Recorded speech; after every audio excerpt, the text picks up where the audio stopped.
Hello दोस्तों, कैसे हैं आप लोग। आशा करता हूँ आप लोग ठीक होंगे। आज 18 मई 2020 है। आज का करेंट अफेयर शुरू करने से पहले आपको बता दें कि जो ये पीडीएफ है, ये इसका पीडीएफ फाइल आपको टेलीग्राम चैनल पे मिल जाएगा। आपको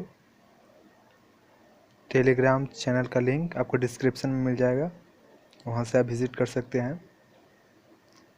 तो आज का करेंट अफेयर शुरू करते हैं क्वेश्चन नंबर 1 से। इस राज्य सरकार ने हाल ही में राज्य में फसल उत्पादन को प्रोत्साहित करने के लिए राजीव गांधी किसान न्याय योजना शुरू करने का फैसला किया है। ये छत्तीसगढ़ के राज्य सरकार ने इस योजना को शुरू करने का फैसला लिया है।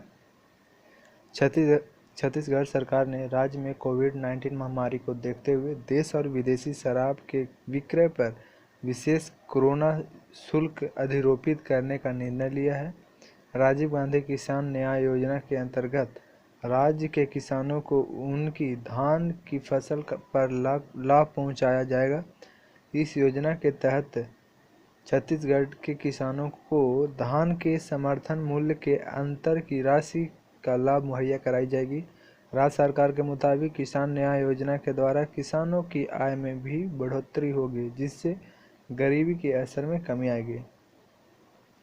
अब नेक्स्ट क्वेश्चन पे आते हैं, क्वेश्चन नंबर 2।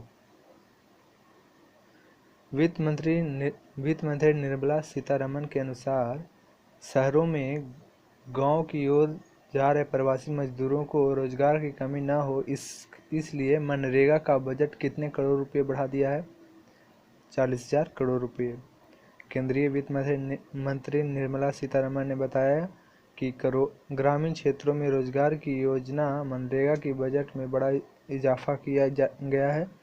वित्त मंत्री ने कहा, मनरेगा का बजट 40,000 करोड़ रुपये बढ़ा दिया गया है। इसके पहले मनरेगा का बजट 61,000 करोड़ रुपये था। अब बजट में 40,000 करोड़ रुपये का इजाफा कर दिया गया है। इसका सीधा फायदा श्रमिकों को मिलेगा। केंद्रीय वित्त मंत्री ने बताया कि मजदूरों को उनके गृह राज्यों तक पहुंचाने के लिए 85% खर्च केंद्र सरकार दे रही है। नेक्स्ट क्वेश्चन पे आते हैं, क्वेश्चन नंबर 3। केंद्रीय रक्षा मंत्री राजनाथ सिंह ने हाल ही में घरेलू रक्षा और एरोस्पेस के लिए कितने करोड़ रुपए का योजना को मंजूरी दे दी है? 400 करोड़ रुपए की योजना को मंजूरी दी है।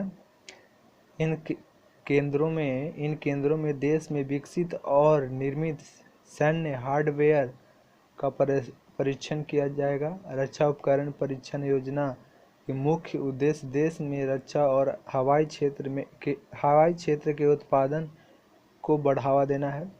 बयान के मुताबिक यह योजना 5 साल की अवधि के लिए है और इस दौरान निजी उद्योगों की साझेदारी से 6 से 8 नए परीक्षण केंद्र स्थापित किए जाएंगे।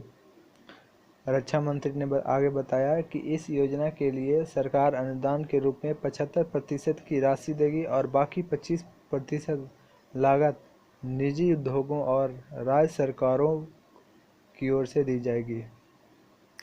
Next question number 4। Padma Bhushan पुरस्कार से सम्मानित और देश के राष्ट्रीय प्रोफेसर अन्नी सुजमान का 83 वर्ष की उम्र में निधन हो गया। वो कहाँ के रहने वाले थे? वे बांग्लादेश के रहने वाले थे। भारत ने उन्हें बांग्ला साहित्य एवं शिक्षा के क्षेत्र में उनके विशिष्ट योगदान को देखते हुए उन्हें पद्म भूषण से सम्मानित किया था। उन्हें वर्ष 2015 में साहित्य में उनके योगदान के लिए बांग्लादेश सरकार द्वारा सर्वोच्च नागरिक सम्मान स्वाधीनता पुरस्कार से सम्मानित किया गया था। प्रोफेसर अनीस उज़्मान को साल 2018 में बांग्लादेश सरकार द्वारा राष्ट्रीय प्रोफेसर के रूप में नामित किया गया था। Next question number 5।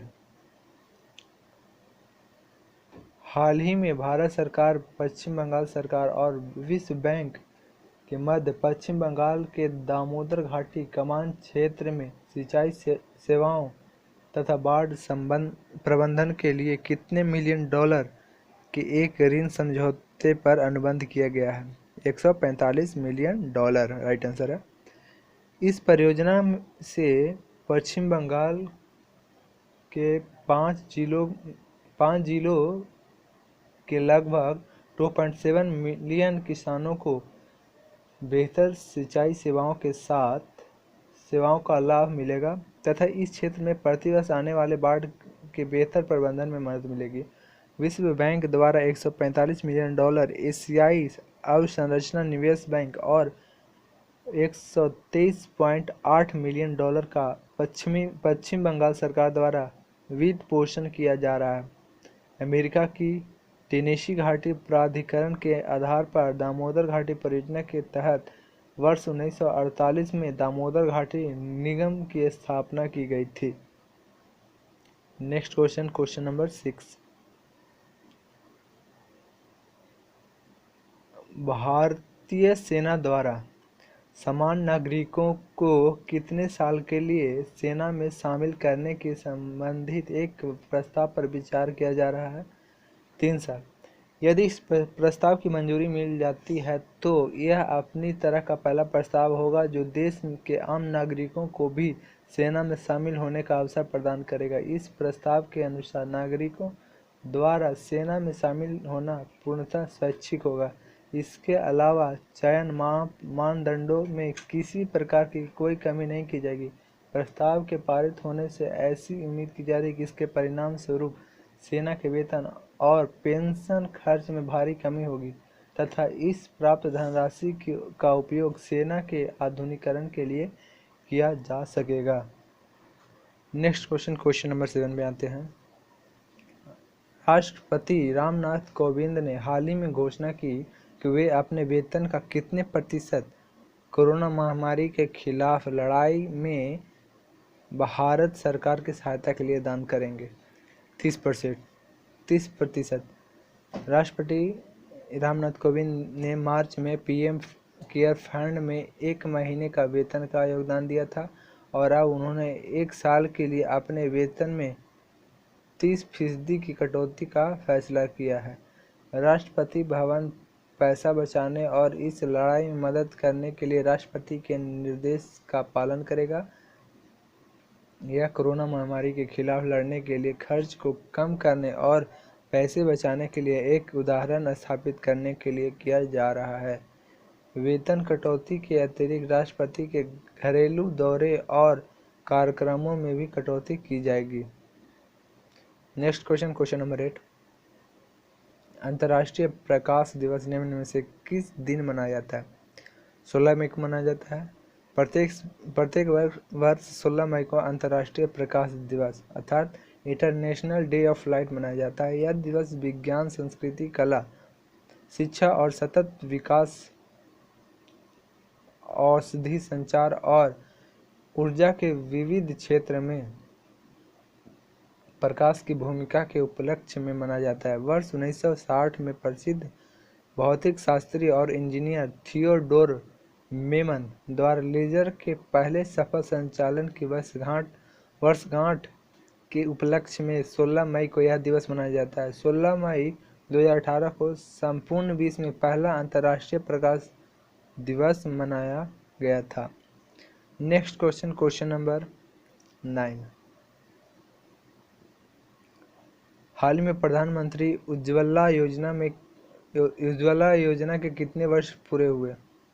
प्रधानमंत्री उज्ज्वला योजना के 4 साल पूरे हुए हैं, 4 वर्ष पूरे हो गए हैं। 2016 में शुरू की गई थी। इस योजना ने अपने कार्यान्वयन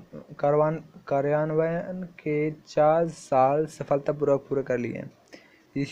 इस योजना ने अब तक 8 करोड़ से अधिक परिवारों की मदद की है। इस योजना के तहत लगभग 8,432 करोड़ रुपये प्रत्यक्ष लाभ हस्तांतरण अर्थात डीबीटी के माध्यम से हस्तांतरित किए गए हैं। इस योजना का मुख्य उद्देश्य ग्रामीण क्षेत्रों में मुख्य रूप से गरीब परिवार को स्वच्छ खाना पकाने के लिए ईंधन उपलब्ध कराना है। अंतर्राष्ट्रीय नेक्स्ट क्वेश्चन है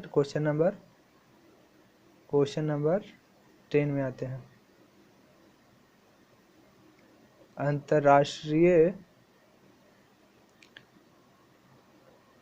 संग्रहालय दिवस निम्न में से किस दिन मनाया जाता है? 18 मई को। समाज में संग्रहालय की भूमिका के बारे में जागरूकता बढ़ाने के लिए हर साल 18 मई को अंतर्राष्ट्रीय संग्रहालय दिवस मनाया जाता है। इसे सबसे पहले 1883 में मनाया गया था। इसके बाद से अंतर्राष्ट्रीय संग्रहालय दिवस हर साल मनाया जाने लगा। इसका मुख्य उद्देश्य लोगों को संग्रहालय और पुरातन चीज़ों की महत्ता के प्रति जागरूक करना है। इसका आयोजन अंतर्राष्ट्रीय संग्रहालय परिषद करती है। Next and last question, question number 11। भारतीय राष्ट्रीय राइफल संघ ने दिग्गज राइफल निशानेबाज अंजुम मोदगिल को किस पुरस्कार के लिए नामित किया है? राजीव गांधी खेल रत्न के लिए नामित किया है। इनके साथ ही नामित किया है, जबकि कोच जसपाल राणा को लगातार दूसरी साल द्रोणाचार्य पुरस्कार के लिए नामित किया गया है। Thank you for watching. Please like and subscribe and share with your friend if you like. Thank you.